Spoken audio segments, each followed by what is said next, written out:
नमस्कार. कनक खुशी news channel मध्ये आपल्या सर्वांचे स्वागत आहे. व्यावसायिक अभ्यासक्रमातील विद्यालयांनी विद्यार्थ्यांकडून पूर्ण शुल्क घेऊ नये. बातमी बघत राहा शेवटीपर्यंत. कनक खुशी न्यूज चॅनलवर शिष्यवृत्तीची रक्कम वजा करूनच शुल्क घ्यावा असे उच्च व तंत्र शिक्षण विभागाचे दिले आदेश. बातमी बघत राहा शेवटीपर्यंत. कनक खुशी न्यूज चॅनलवर डॉक्टर अतुल लामसंगेकडून उच्च व तंत्र शिक्षण विभागाने शिष्यवृत्तीचा लाभ घेणाऱ्या विद्यार्थ्यांकडून पूर्ण शुल्क आकारण्याबाबत राज्यातील व्यावसायिक अभ्यासक्रमाच्या महाविद्यालयांना लगाम लावलेला आहे. या संदर्भात उच्च व शिक्षण विभागाचे परिपत्रकाद्वारे स्पष्ट सूचना देण्यात आलेल्या आहे.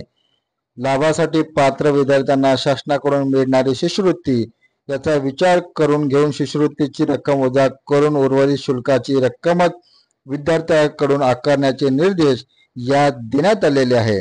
उच्च व तंत्र शिक्षण विभागांतर्गत असलेल्या विविध अनुदानित आणि विना अनुदानित महाविद्यालयातील व्यावसायिक अभ्यासक्रमाचे प्रवेश तंत्र शिक्षण संचालनालय, राज्य सामायिक प्रवेश परीक्षा कक्ष CET सेल यांच्याकडून केंद्रीभूत प्रवेश प्रक्रियेद्वारे निश्चित केले जातात.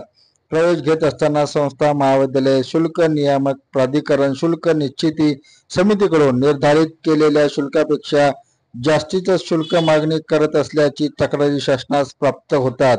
या प्रवेश प्रक्रियेदरम्यान प्रवेश घेताना विद्यार्थ्यांना शुल्क आकारण्याबाबत अडचणी येऊ नयेत. संस्थांकडून महाराष्ट्र विना अनुदानित खाजगी व्यावसायिक शैक्षणिक संस्था प्रवेश व शुल्क याचे विनियमन अधिनियम 2015 मधील तरतुदीचे उल्लंघन होऊ नये या दृष्टीने सूचना देण्यात आलेल्याचे या परिपत्रकात नमूद करण्यात आलेले आहे. संस्थेतील सर्व अभ्यासक्रमाच्या प्रत्येक वर्षासाठी शुल्क नियामक प्राधिकरण शुल्क निश्चित समिती यांनी निर्धारित केलेल्या अभ्यासक्रम निहाय शुल्क विद्यार्थी पालकांच्या निदर्शनात येईल अशा पद्धतीने मराठी आणि इंग्रजीमध्ये संकेतस्थळावर सूचना फलकावर प्रदर्शित करणे अनिवार्य करण्यात आलेले आहे.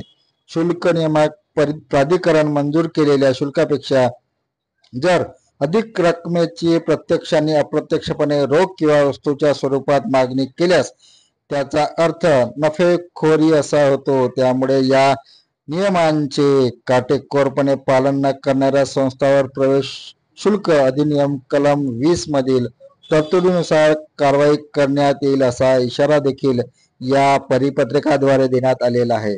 शासनाच्या योजनेच्या लाभासाठी पात्र असलेल्या विद्यार्थ्यांकडून अतिरिक्त शुल्काची मागणी केली जात असल्याची याबाबत विद्यार्थ्यांनी शासनाच्या संचालकाकडे तक्रार करण्याचे आवाहन देखील करण्यात आलेले आहे. धन्यवाद. आपण बघत होता कनक खुशी न्यूज चॅनल. कनक खुशी न्यूज चॅनलला सबस्क्राईब करा, लाईक करा.